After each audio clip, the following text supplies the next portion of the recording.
Hi, magandang araw mga karadyo. So excited po ako ngayong araw kasi meron po tayong i-unbox ngayon na DMR based radio.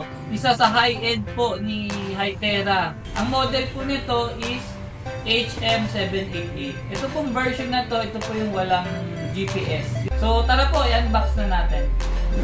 Okay, so po ito po yung box niya. Buksan na po natin. Okay, pagbukas po natin, ang una natin makikita, syempre, ang pinaka-base radio. So, ayan po, napakaganda po ng kanyang design. Ito po, meron po siyang reference guide. And syempre, di po mawawala ang kanyang speaker mic. Ito po ng speaker mic niya, SM16A1.